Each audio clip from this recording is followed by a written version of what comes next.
Doblar un simple tubo de cobre, hasta darle la forma exacta de una pirámide, parece una tontería de jardín, hasta que lo colocas sobre la tierra y empiezas a ver que las semillas despiertan antes. Las raíces se estiran hacia el metal y las plantas actúan como si alguien hubiera encendido una corriente invisible bajo sus pies. No hay cables, no hay baterías, no hay fertilizante líquido, solo cobre, geometría y suelo vivo. Y aún así, durante décadas, agricultores, inventores y experimentadores han afirmado algo que suena demasiado extraño para ser tomado en serio, que esta forma puede cambiar la energía de la Tierra. Imagina un tubo de cobre de unos pocos dólares, doblado con paciencia, hasta formar una pequeña versión de la Gran Pirámide.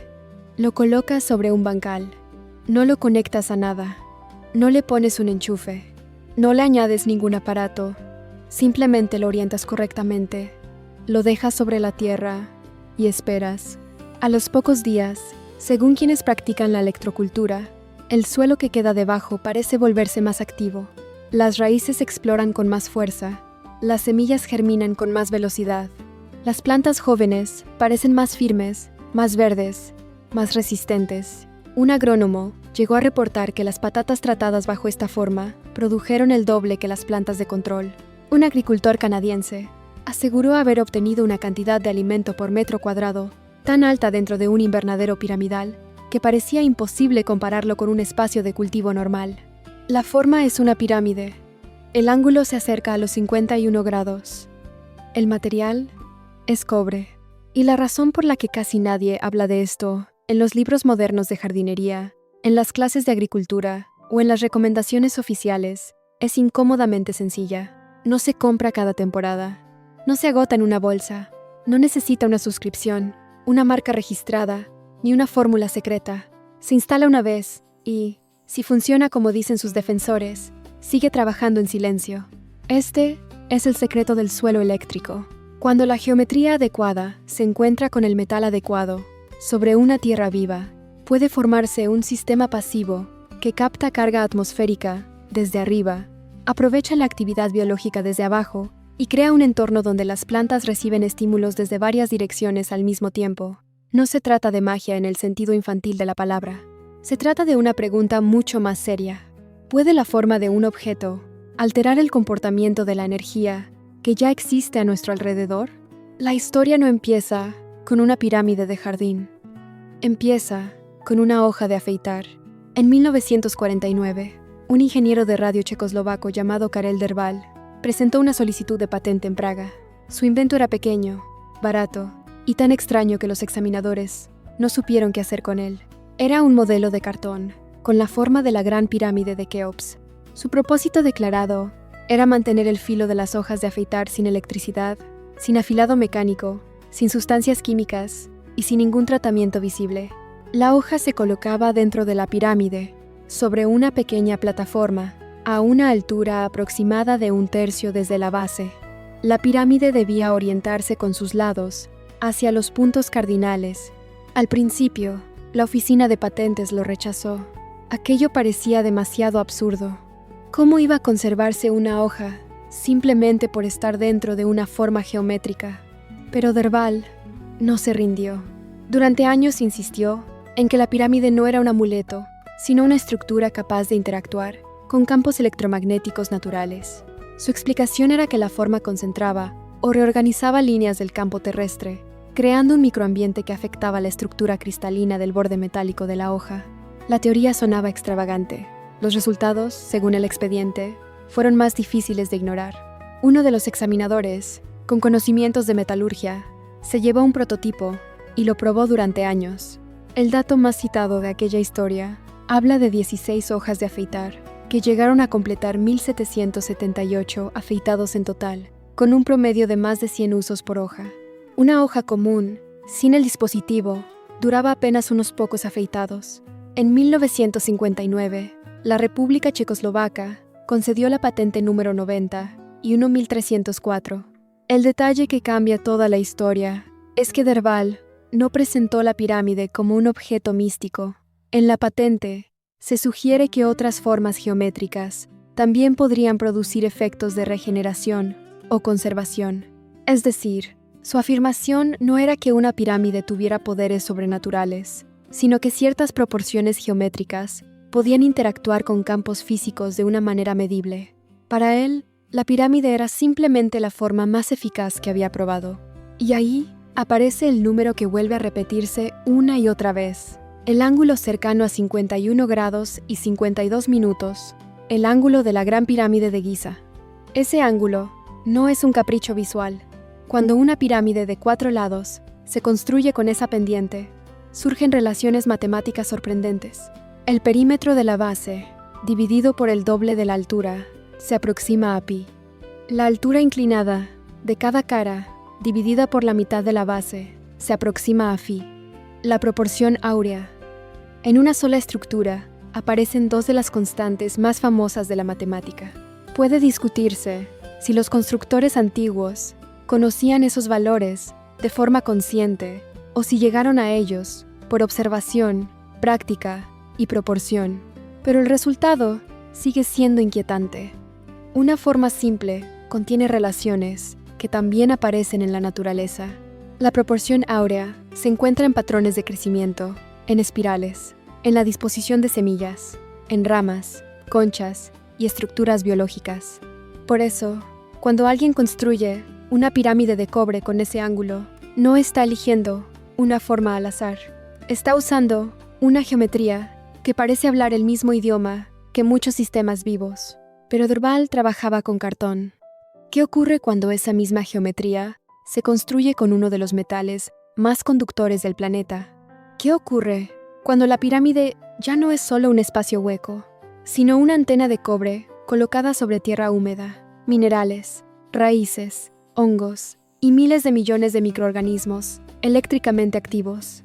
Un agricultor canadiense decidió comprobarlo a su manera.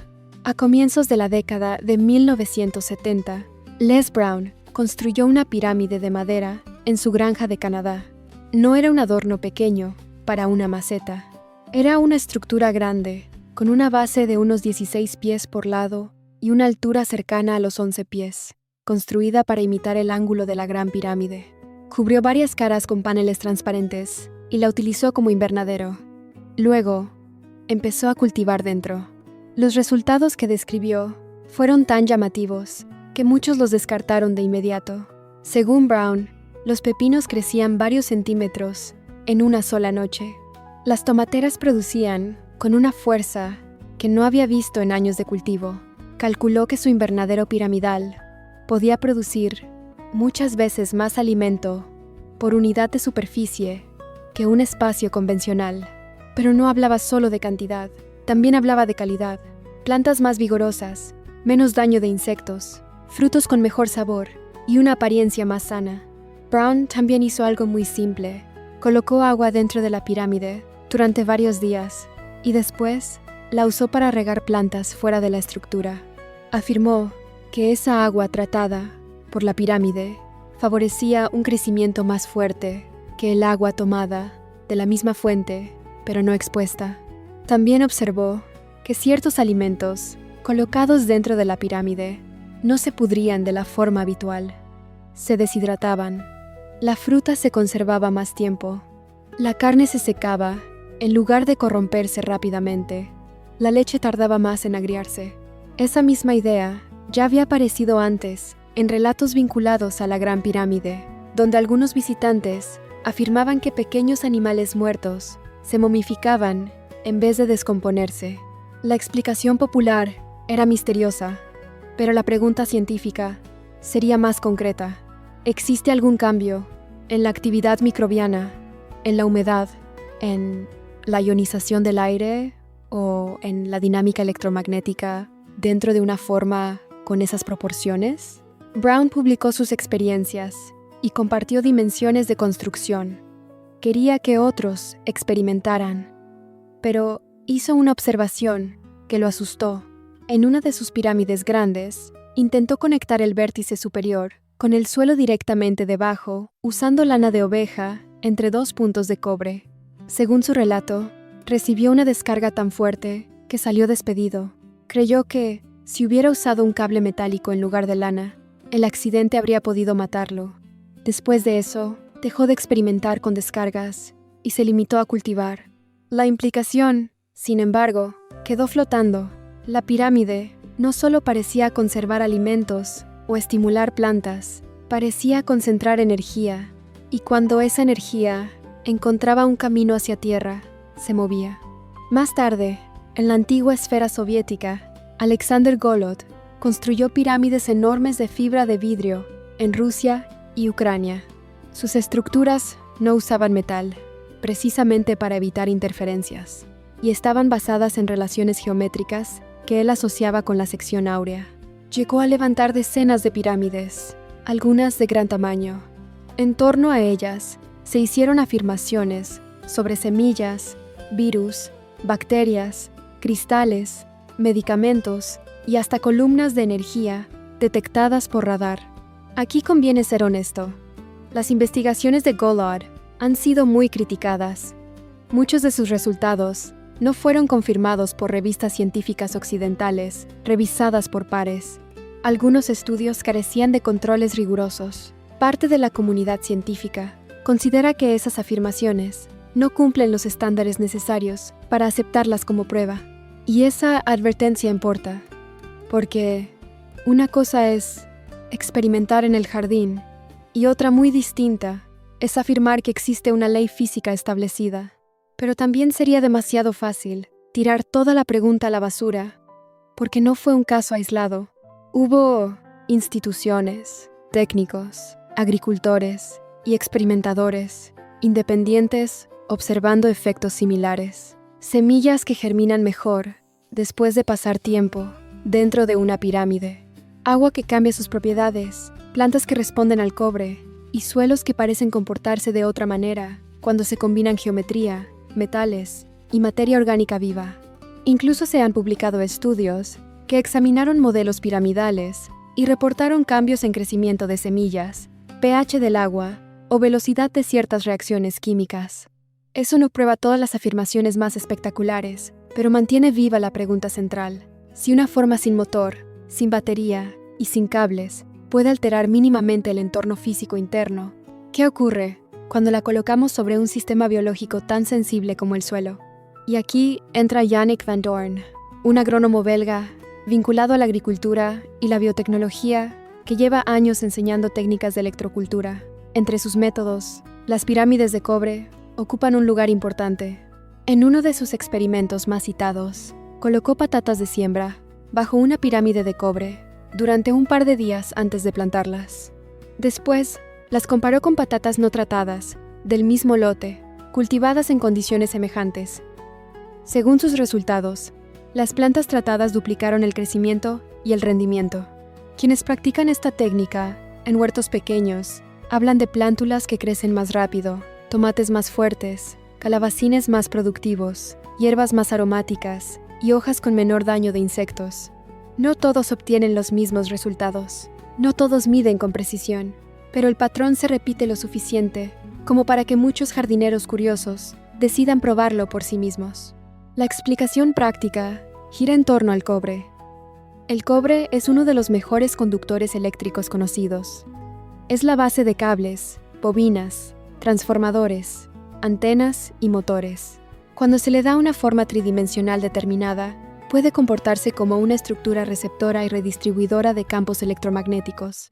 En una pirámide, las 4 aristas parecen conducir hacia el vértice. Las caras imaginarias forman un volumen interior. El ápice actúa como punto de concentración. La estructura entera puede entenderse, al menos en teoría, como una antena pasiva. Y si el suelo que hay debajo está vivo, húmedo y lleno de minerales, entonces no es un material muerto. Es un electrolito débil. Contiene iones, agua, raíces, bacterias, hongos y materia orgánica en descomposición. La vida del suelo ya produce intercambios eléctricos. Las raíces emiten señales. Los microorganismos transfieren electrones.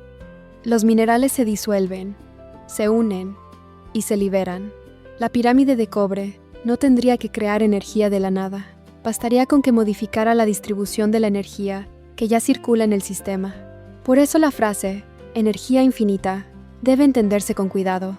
no significa que se esté violando la física, ni que una pirámide produzca electricidad ilimitada. Significa que se está usando una fuente constante y gratuita. La energía electromagnética ambiental, la actividad biológica del suelo, la humedad, los gradientes minerales y la interacción entre metales. El sistema no es infinito, en sentido literal. Es renovable, pasivo y de bajo costo. Y aquí aparece la razón por la que estas ideas rara vez entran en la agricultura industrial. Una pirámide de cobre no se compra cada primavera, no se aplica cada 2 semanas, no viene en una botella que promete resultados inmediatos. No obliga al agricultor a depender de una cadena de suministros. En cambio, los fertilizantes sintéticos, pesticidas, estimulantes y correctores de suelo sí generan compras repetidas. El mercado siempre favorece lo consumible sobre lo permanente. Durante el siglo XX, los métodos eléctricos en agricultura tuvieron momentos de interés real. Se hicieron comités, pruebas de campo y experimentos con corrientes débiles, antenas, cables y campos eléctricos. Pero a medida que la industria de fertilizantes creció, muchas de esas investigaciones fueron perdiendo visibilidad. No hace falta imaginar una conspiración perfecta. Basta observar cómo funciona el incentivo económico. Una tecnología que se vende una vez compite mal contra un producto que se vende cada temporada. La versión más simple para un huerto casero es el energizador de semillas con pirámide de cobre. La construcción no es complicada. Se usa tubo de cobre, puro de fontanería, no acero galvanizado, no hierro pintado, no PVC cubierto con cinta metálica. Se cortan 4 piezas para la base y 4 para las aristas. La proporción importante es que la longitud de cada arista inclinada sea aproximadamente el 95% de la longitud de un lado de la base. Si la base mide 30 centímetros por lado, las aristas inclinadas deberían rondar los 5 centímetros. Si la base mide 60 centímetros, las aristas se acercan a 50 y 7 centímetros. Las piezas de la base se unen formando un cuadrado con codos de cobre. Las 4 aristas suben hasta encontrarse en el vértice. La unión puede hacerse soldando con soldadura sin plomo o usando una pieza de conexión adecuada. Cuanto mejor sea el contacto metálico, más limpia será la continuidad eléctrica de la estructura. No tiene que ser bonita, tiene que ser proporcional, estable y de cobre desnudo. El detalle que muchos saltan es la orientación. Una cara plana debe mirar al norte verdadero, no al norte magnético. Esto exige corregir la declinación magnética local si se usa una brújula. Derval insistía en la orientación cardinal. Muchos practicantes modernos también. La idea es que la pirámide no solo tenga la forma correcta, sino que dialogue con el campo magnético terrestre en la dirección correcta. Las semillas se colocan dentro, sobre una plataforma no metálica, madera, cartón, cerámica o barro. La altura recomendada suele ser aproximadamente 1/3 de la altura total de la pirámide, el punto que se asocia simbólicamente con la cámara del rey en la Gran Pirámide y que varios experimentadores consideran una zona de mayor efecto. Se dejan allí entre 2 y 3 días antes de sembrarlas. Algunos practicantes dicen que el proceso se intensifica durante tormentas eléctricas o fases lunares de alta actividad atmosférica, pero para un principiante, lo más sensato es empezar con una prueba simple y controlada.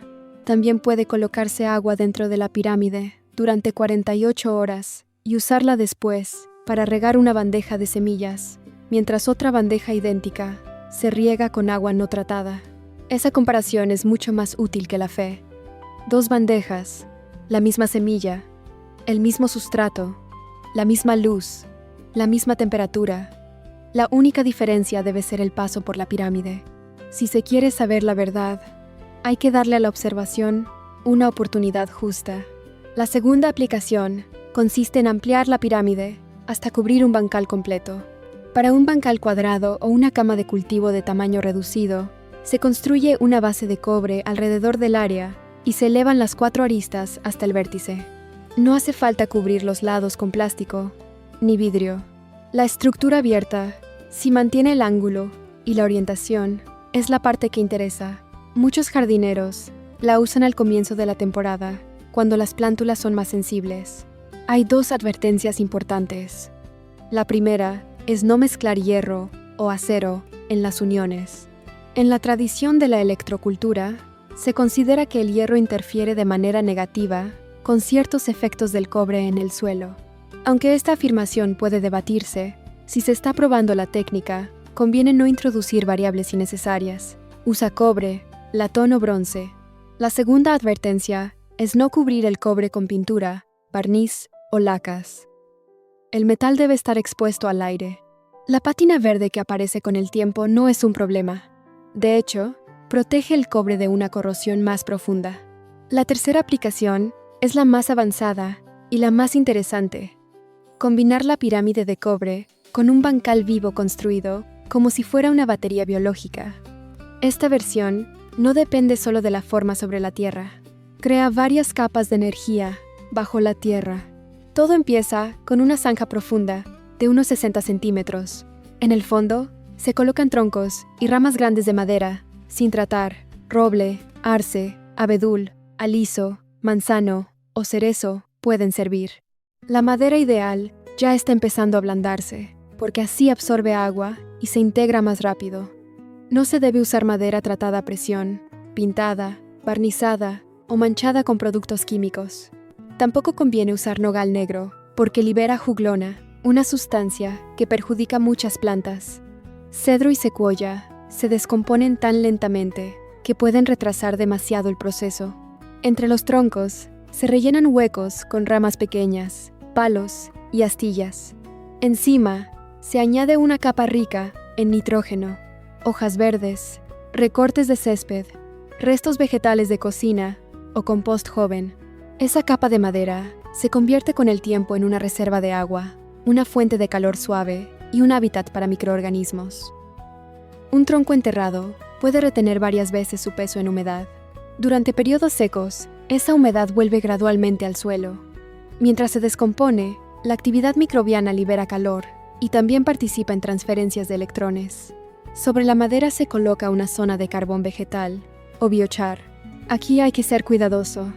Debe ser carbón vegetal limpio de madera dura, no briquetas con aditivos, petróleo, pegamentos o líquidos de encendido.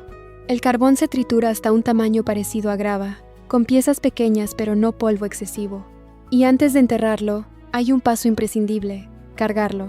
El biochar fresco es como una esponja hambrienta. Tiene una superficie interna enorme y puede absorber nutrientes del suelo. Si se entierra sin cargar, puede robar temporalmente fertilidad a las plantas en lugar de ayudarlas. Por eso se remoja durante al menos 48 horas en té de compost, lixiviado de humus de lombriz diluido, emulsión de pescado diluida o incluso orina diluida en una proporción aproximada de 1 parte de orina por 10 de agua. El objetivo es llenar sus poros con nutrientes y microorganismos antes de incorporarlo al bancal. Luego, ese biochar cargado se mezcla con compost y se extiende sobre la madera. Esta capa se convierte en un imán de nutrientes, un refugio microbiano y un conductor débil dentro del suelo. No se descompone como la materia orgánica normal. Puede permanecer durante décadas o siglos, mejorando la retención de agua, la estructura del suelo y la disponibilidad de nutrientes. En suelos vivos, el biochar funciona como una memoria. Guarda humedad, minerales y vida. Encima de todo se colocan 15 a 20 centímetros de tierra fértil, que será la zona principal de raíces. Y aquí se puede instalar una versión sencilla de batería galvánica de suelo. A un lado de cada planta se introduce un pequeño trozo de tubo de cobre. Al otro lado, separado unos 20 a 30 centímetros, se coloca un clavo galvanizado de zinc. Ambos deben quedar enterrados a una profundidad moderada, dentro de la zona húmeda. Entre los dos metales, el suelo actúa como electrolito. Un multímetro colocado con una punta en el cobre y otra en el zinc puede mostrar una pequeña diferencia de voltaje, a menudo inferior a lo que produciría una pila común, pero suficiente para demostrar que existe una reacción galvánica. El zinc se va consumiendo lentamente. El cobre dura mucho más. No conviene exagerar. Demasiado zinc puede acumularse y causar estrés en las plantas. Demasiado cobre puede perjudicar lombrices y microorganismos beneficiosos. Una pareja de metales por planta, usada con prudencia, es más sensata que llenar el bancal de electrodos. El interés de esta microcorriente no es alimentar una bombilla, es movilizar nutrientes y estimular procesos biológicos. Las raíces pueden responder a gradientes eléctricos, un fenómeno relacionado con la electrotropía. El zinc, además, es un micronutriente real para las plantas. Participa en la producción de triptófano, y el triptófano es precursor de auxinas, hormonas vegetales que influyen en el alargamiento de tallos, la formación de raíces y el desarrollo de frutos. Sin zinc suficiente, muchos procesos de crecimiento se debilitan. Ahora, coloca la pirámide de cobre encima de ese bancal, orientada al norte verdadero. Lo que aparece es un sistema de varias capas. Desde arriba, la pirámide capta y redistribuye energía atmosférica y electromagnética ambiental. Desde abajo, la madera enterrada retiene agua, alimenta hongos y bacterias y genera calor biológico. En medio, el biochar cargado retiene nutrientes y mejora la conductividad del suelo. Cerca de las raíces, el cobre y el zinc producen una pequeña reacción galvánica. La tierra húmeda conecta todas esas partes. La pirámide es la antena. La madera enterrada es el depósito de agua y el motor microbiano. El biochar es el cableado poroso. El cobre y el zinc son la batería lenta. El suelo es el electrolito. La planta es el organismo que decide si todo eso tiene valor. Lo más interesante es la sinergia. Una pirámide de cobre, por sí sola, puede actuar como estructura pasiva. Un bancal con biochar, por sí solo, puede mejorar la fertilidad. Una cama de madera, enterrada por sí sola, puede retener agua durante años. Una reacción cobre-zinc, por sí sola, puede generar una pequeña corriente, pero cuando se combinan, cada parte ayuda a la otra. El biochar mejora el camino de conducción dentro del suelo. La humedad de la madera sostiene la actividad eléctrica y microbiana. La pirámide aporta una estructura aérea. Los metales crean un gradiente local alrededor de la raíz. Y aquí es donde muchos cometen el error de convertir una técnica interesante en una creencia ciega. No basta con construirlo y decir que funciona. Hay que medir. Quien quiera tomar esto en serio debería dejar siempre una fila de control. El mismo suelo, las mismas semillas, la misma luz, la misma agua, pero sin pirámide, sin metales, sin biochar extra o sin el elemento que se quiera probar. Solo así se puede comparar. Un refractómetro económico permite medir grados Brix en hojas o jugos vegetales. El Brix indica azúcares disueltos y puede dar pistas sobre la salud y densidad nutricional de la planta. Un multímetro permite verificar la pequeña diferencia de voltaje entre cobre y zinc. Una regla en las fotos semanales permite comparar crecimiento. Una báscula de cocina permite pesar la cosecha. Sin medición, todo se vuelve una historia bonita. Con medición, un huerto pequeño puede convertirse en un laboratorio honesto. Si esta historia te está haciendo mirar tu jardín de otra manera, dale me gusta al video y suscríbete para más ideas olvidadas como esta. Volvamos ahora al sistema, porque el detalle final es el más difícil de ignorar. La pirámide de cobre no se gasta como un fertilizante. Con el tiempo, desarrolla una pátina verde de carbonatos que protege el metal. Por eso, los techos de cobre de iglesias y edificios antiguos pueden durar siglos. La estructura puede sobrevivir al bancal, a la valla y quizá a varias generaciones de dueños. El clavo de zinc sí se consume y habrá que reemplazarlo. La madera enterrada acabará transformándose en humus oscuro. Pero el cobre y el biochar pueden seguir allí durante muchísimo tiempo, trabajando de forma silenciosa. Ese es el punto que vuelve incómoda esta idea. Vivimos en una agricultura acostumbrada a comprar soluciones repetidas. Fertilizante cada temporada, pesticida cada brote, corrector cada problema, estimulante cada trasplante. La pirámide de cobre representa lo contrario. Una herramienta permanente, visible, sencilla, que cualquiera puede construir, con materiales comunes. No promete milagros garantizados. No reemplaza el compost, la observación, ni el buen manejo del agua, pero abre una puerta a algo que la agricultura moderna suele olvidar. El suelo no es solo química, también es electricidad, estructura, humedad, geometría y vida. Los antiguos alinearon sus monumentos con una precisión que todavía asombra. Usaron piedra, sombra, estrellas y proporciones. Hoy, una persona puede acercarse a esas mismas proporciones con un tubo de cobre, un cortador barato y una tarde de trabajo. El experimento cuesta poco. El riesgo, si se hace con cuidado, es bajo. La diferencia entre descartarlo y comprobarlo está en una sola decisión: construirlo o seguir desplazando la pantalla.